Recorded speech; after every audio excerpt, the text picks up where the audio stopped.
Hole in a Box by C.S.R. Chapter 4 Drawings and Scribbles. Marla couldn't sleep that night. She kept thinking about Mr. Jarvis Carissime. How calm yet wondrous that night had been for her.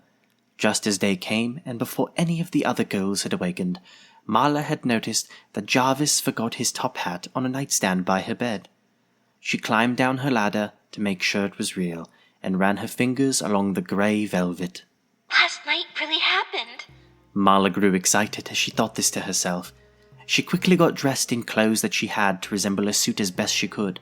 A simple ivory dress with a small rounded cover, her nice red jacket, her long white tights, her red dress shoes, and Jarvis's grey top hat. It wasn't perfect, and probably held no resemblance as she hoped it would, but what with few clothes she had, it was the closest she could get. At the moment, Marla wished her clothes were a grey colour and that she had a cane and boots to make the outfit a little more like Jarvis, but she wasn't going to dread over it. Marla joyfully waited for the other girls to wake so she could go amongst today.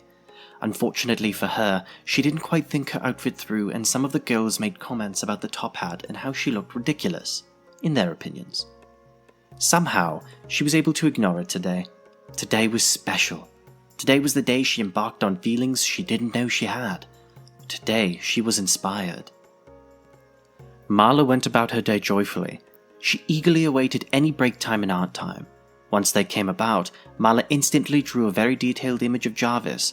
She decided she would do it as a gift, as a thank you for being nice to her, coming for her, coming back to her, and keeping a promise.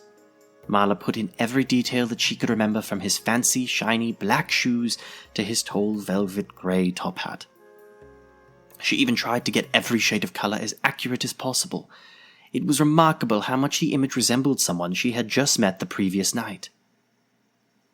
Marla was determined to put all of her heart and soul into this one drawing. She was so enraptured in what she was doing she practically lost her sense of time, and had no clue when or if anyone was speaking to her, whether they be child or adult. Marla wanted this image to be done and perfect. She would not accept it otherwise. Once she put in her final touches, Marla saw that she had just enough time to draw something quick before going off to lunch and then chores. So, she decided to go outside and sit by a tree to do a semi-abstract self-portrait of her chosen outfit today. She made herself colourful and full of designs. In the image, she had a cane and she wore boots along with a devilish grin full of razor-sharp teeth that would have made Jarvis proud. But suddenly, Marla was pulled back to reality as she felt something tug at her mind through tugging at her paper. "What's this?" said the demanding voice of Jessica, pulling away Marla's drawing of Jarvis. Johnny popped his head over Jessica's shoulder and said, "That's freaky." Is this from all of Billy's monster nonsense? Marla quickly stood up and pleaded, Please get that back. Geez, Marla, why are you so weird? Always a freak. Even your name isn't normal. Please, it's a gift for someone. Ha! That's funny. For who? You have no friends. Ashley joined. Besides, no one would want this. Why do you even still breathe? You're just wasting space. Suddenly, Daniel and Johnny started laughing at Marla in agreement to what Ashley said. Jessica replied, Well, that's true. And now you're a waste of paper. Jessica crumbled the paper and threw it to Daniel, who was holding some of Marla's pencils. No! Marla desperately cried out. How does it feel to be wasting trees and our precious air, freak? As Jessica said this, Daniel viciously tore open the clump of paper and drew scribbles all over it. Please stop!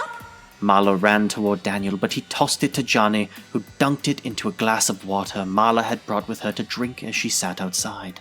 No! Ashley then picked up the paper from the glass and made contact with Marla's pleading hazels. Johnny and Daniel held onto Marla's arms so she couldn't run at her. Please! Ashley seemed stunned at first, like she didn't know what to do. Time seemed to have slowed down for her in these moments. She was very curious about Marla, but her desire to fit in and follow in the footsteps of her best friend was stronger than her curiosity and pity. Ashley looked at the paper and then back at Marla, whose eyes had become more pleading than ever before. Suddenly, Ashley shrugged her shoulders and shook her head, and with that, she tore Marla's paper into two. The boys let go of Marla's arms, and she dropped to the floor. tears welling in her hazel eyes. Ashley threw the paper at her face after the weeping girl had completely lain down on the grass. Come on, Jessica said. lunch is about to start. The 4 children left, and Marla huddled up in a ball, shaking like there was an earthquake.